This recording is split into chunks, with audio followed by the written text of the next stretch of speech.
What started as a routine traffic stop turned into a shocking abuse of power when a white deputy pulled over a calm, law-abiding black driver, unaware he had just targeted a high-ranking FBI official. In this gripping true story, Assistant Director Elliot Brooks was driving home after a long day when flashing lights appeared in his rearview mirror.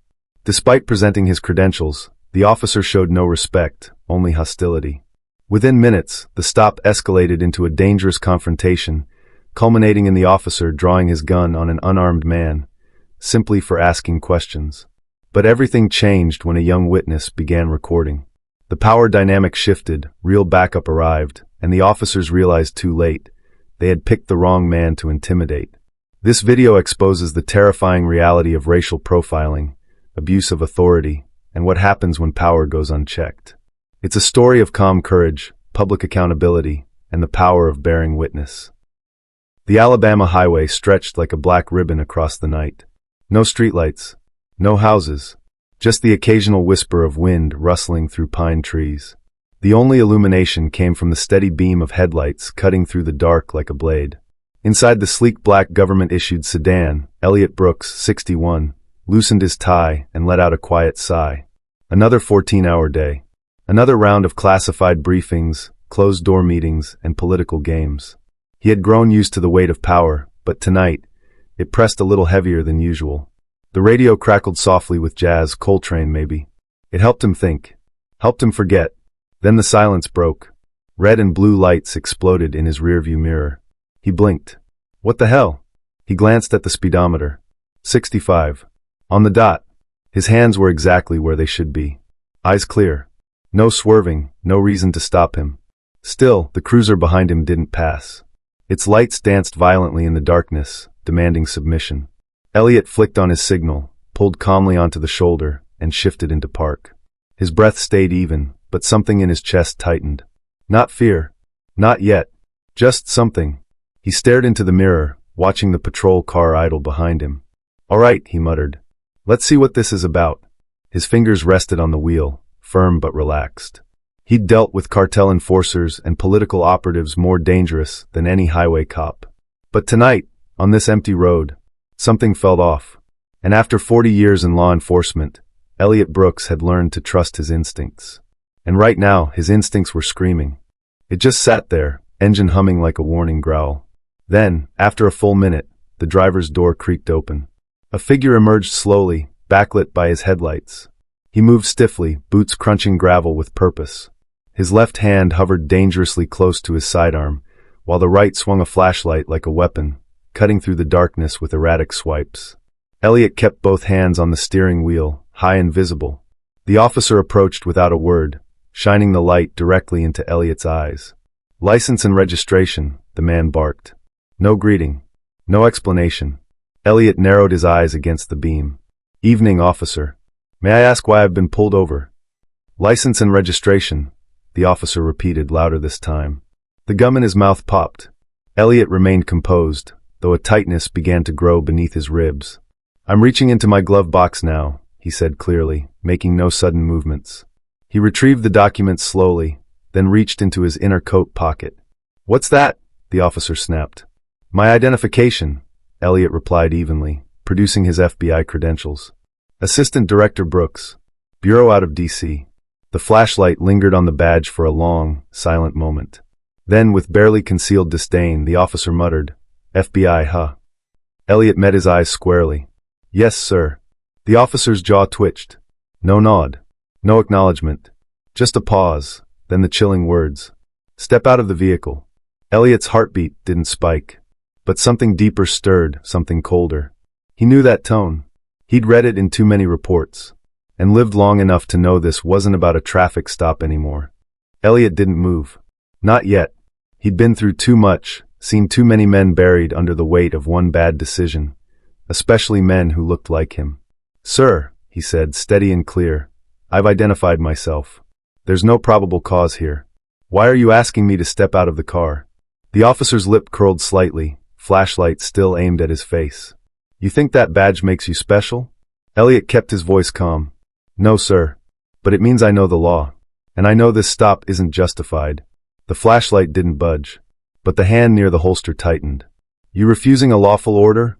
The officer asked, his tone sharp, but laced with something else, a dare. Elliot exhaled slowly.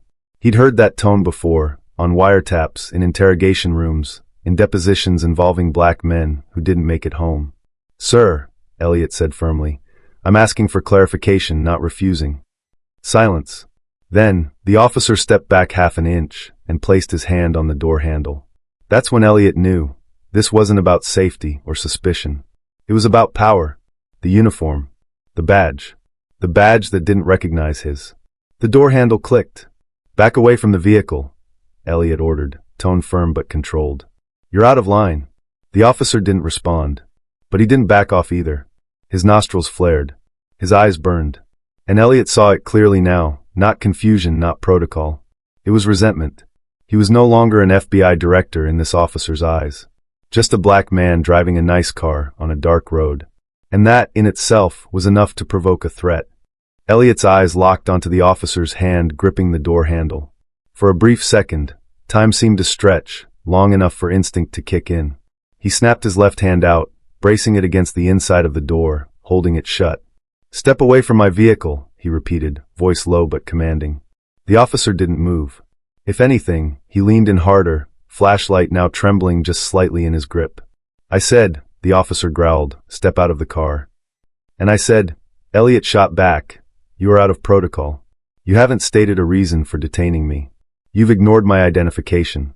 You're escalating something that didn't need to escalate. There was a flicker of hesitation on the officer's face, brief but visible.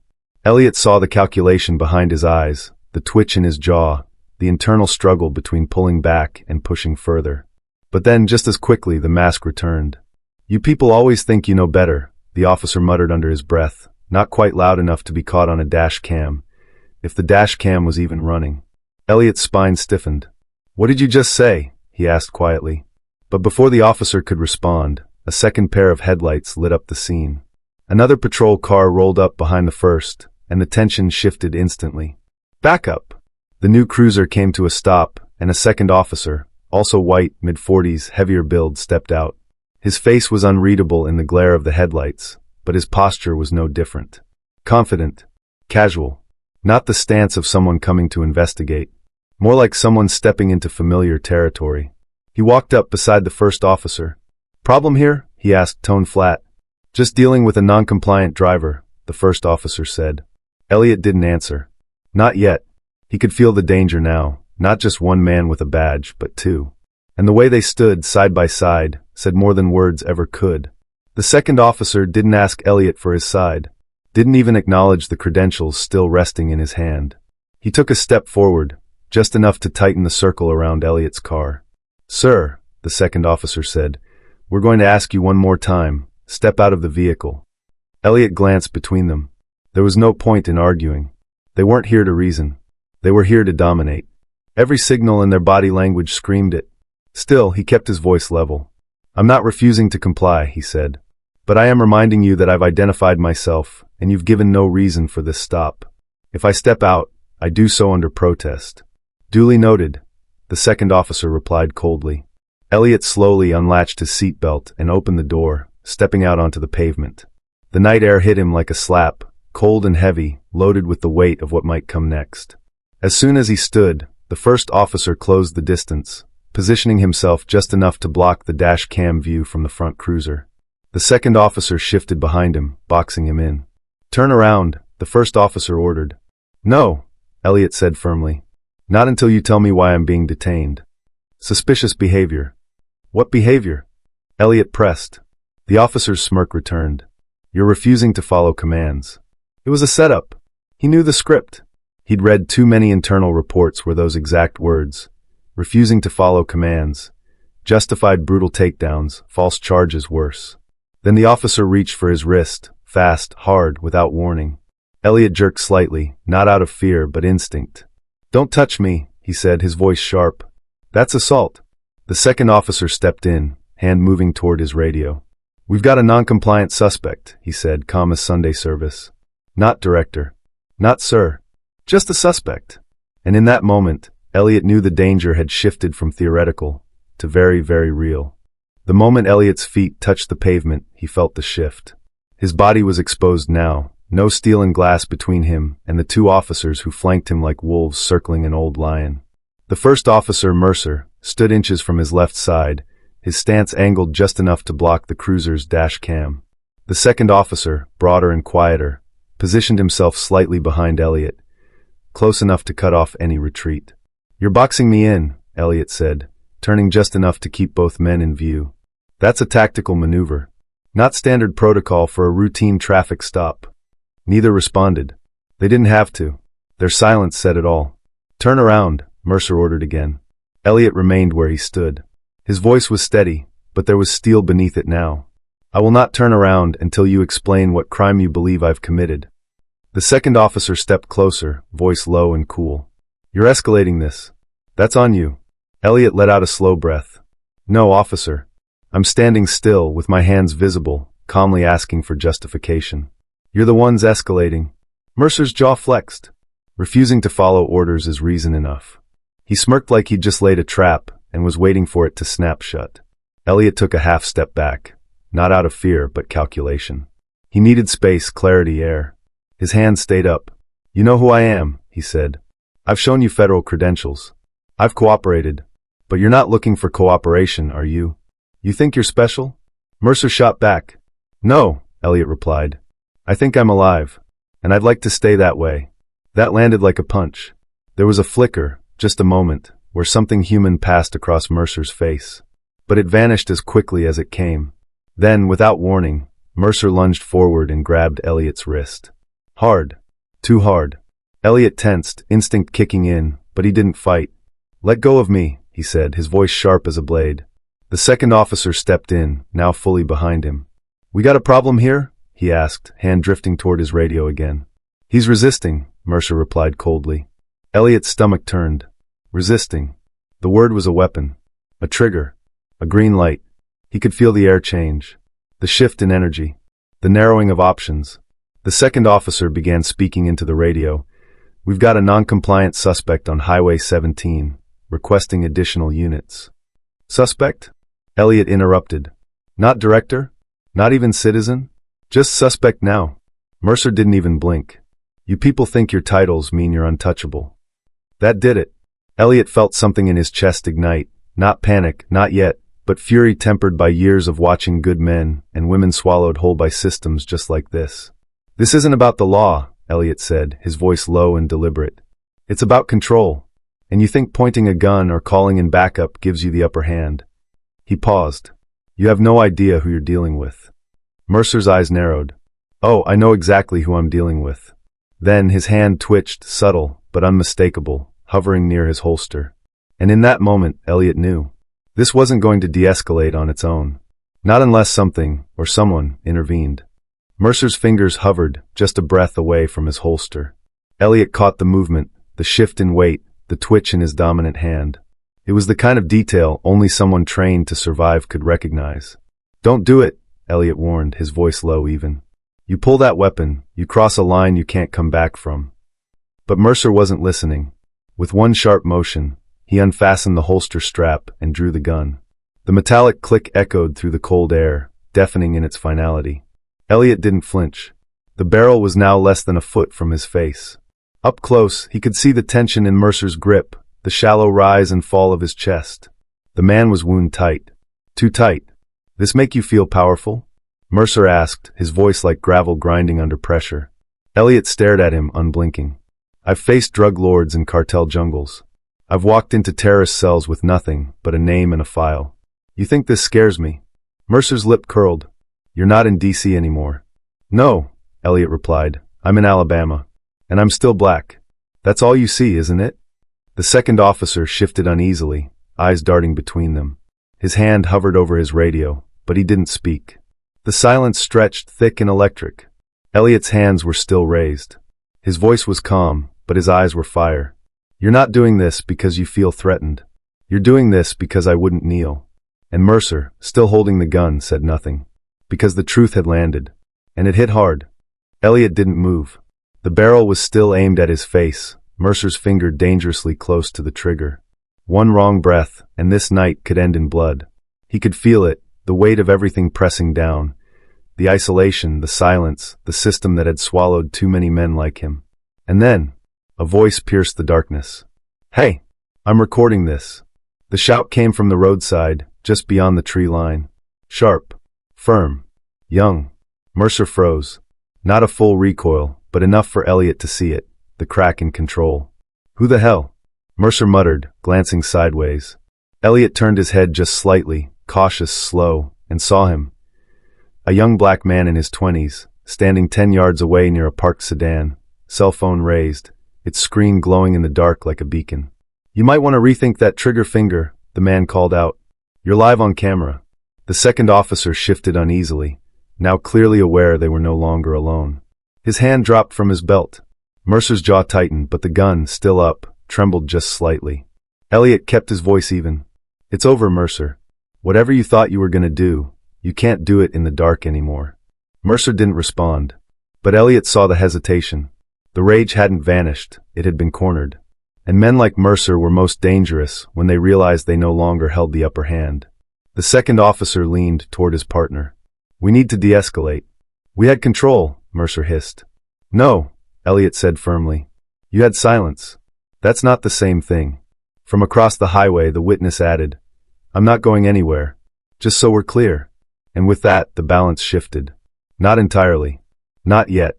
But for the first time that night, Elliot wasn't alone. And Mercer knew it. The air had changed. Mercer still held the gun, but his grip had weakened. The confidence that once filled his voice had drained into silence. Then came the sound that broke the night wide open, sirens. Faint at first. Then louder. Elliot turned his head just slightly, catching the flash of red and blue reflecting off the asphalt behind Mercer's cruiser. More units were arriving. Mercer cursed under his breath. The second officer stepped back instinctively, his body language shifting from aggression to unease. Whatever this had been, it was now turning into something much bigger than either of them could control. The first unmarked squad car skidded to a halt behind the second cruiser. Another followed seconds later. Doors flew open.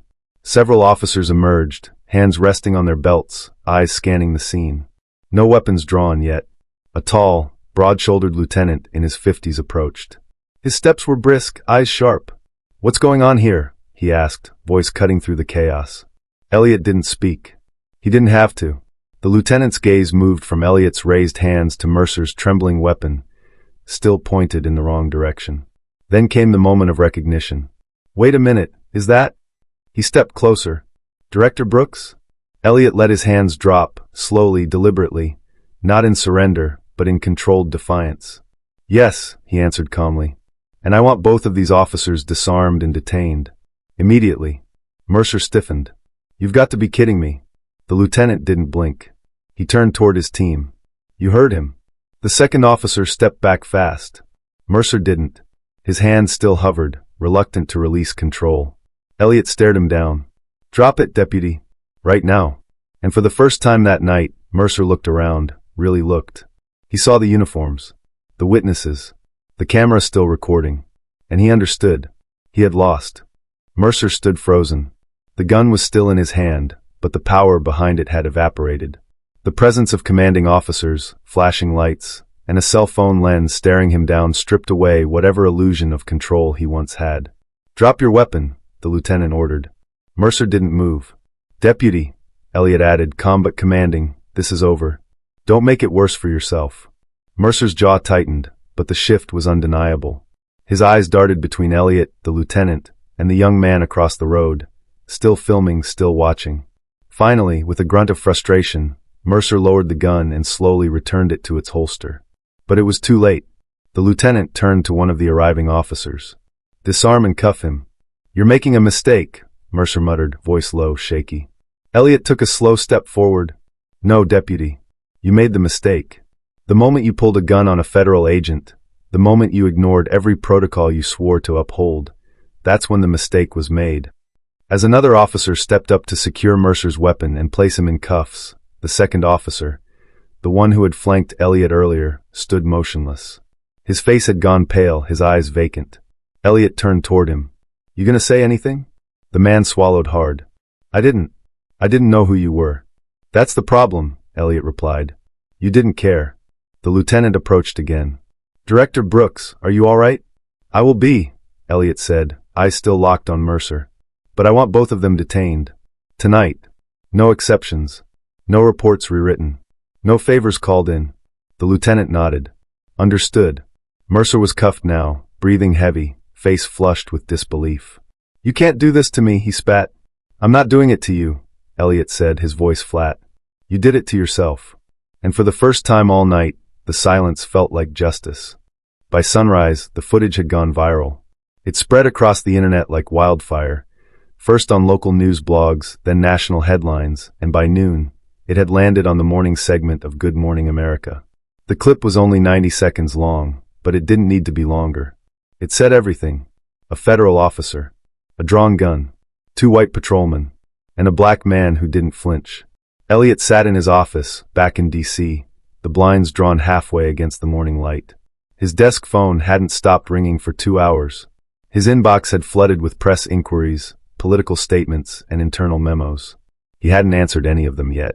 His eyes were on the screen, on the footage. Again, there he was.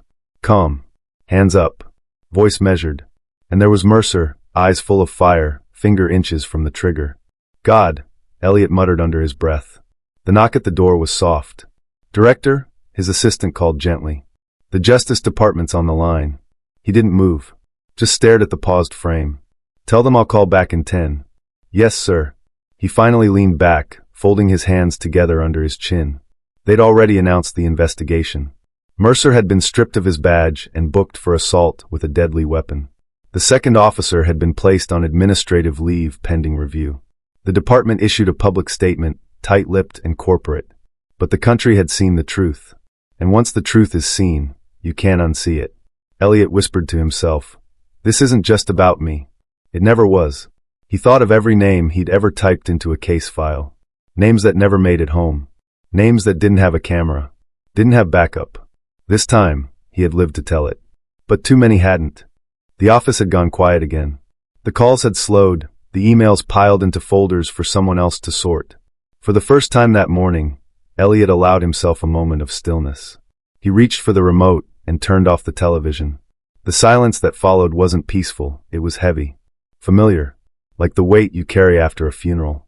His cell phone buzzed. Unknown number. He almost ignored it. But something nudged him. A quiet pull like instinct whispering, "This one's different." He answered. "Director Brooks?" The voice was young, unsure. "Yes," Elliot replied. A pause. Then, "This is..." "I was the guy on the road. The one recording." Elliot sat up straighter. "You have a name?" "Terrence," the young man said. "Terrence Waller." There was another pause, longer this time. "The kind that carries more than words." I wanted to say thank you," Terrence said quietly. "Most people would have lost it. But you, man, you stood there like stone." Elliot chuckled softly. "Stone shakes too, son. You just don't always see it." Terrence's voice cracked. "They do this all the time. I've seen it happen. But never to someone like you. And I figured if they'd do it to you, they'd do it to any of us." "They already have," Elliot said. "But not everyone lives to prove it." There was silence again. Then Terrence added, "I'm glad I stopped that night. I don't know what would have happened if I hadn't." Elliot's voice dropped to a whisper. "You gave me a chance to come home. That's not something I forget. You ever need anything, Terrence said, you call me. I got your back." Elliot smiled, the first real smile all morning. "I think it's supposed to be the other way around." "No, sir," Terrence replied. "Not this time." And just like that, the call ended. But the moment didn't. It hung in the air like truth finally spoken aloud. Elliot stood by the window, looking out over the city skyline. The sun was fully up now, casting long beams of gold between the buildings, but it felt distant, like light arriving late to a place that needed it long before. Behind him, the office buzzed faintly with motion, staff whispering, printers humming, footsteps hurrying down carpeted halls. But in this moment, everything was still. He thought of Terrence's voice on the phone. "If they'd do it to you, they'd do it to any of us." He whispered back into the empty room. "They already have." On his desk lay the disciplinary files of Mercer and the second officer.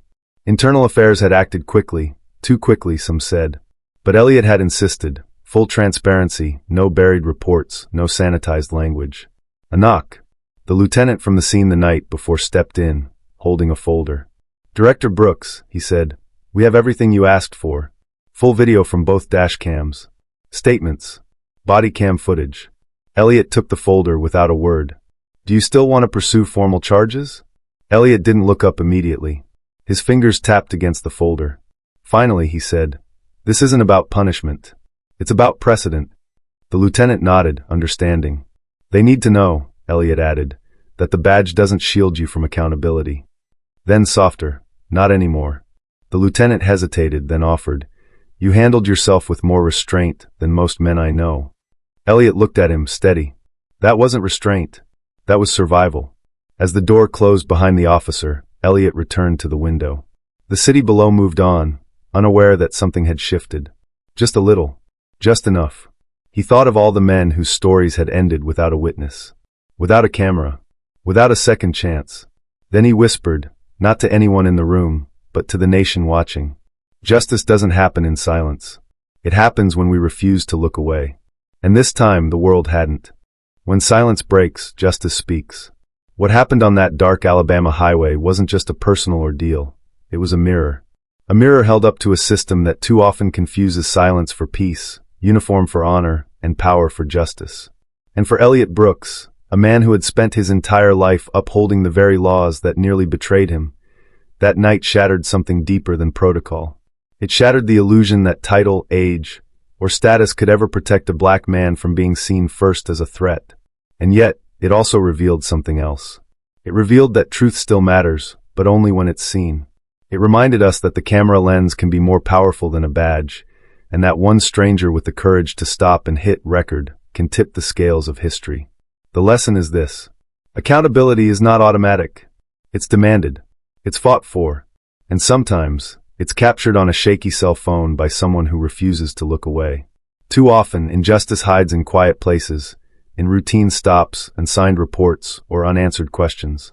But when silence is broken, when someone dares to speak or stand or film, justice starts to breathe again.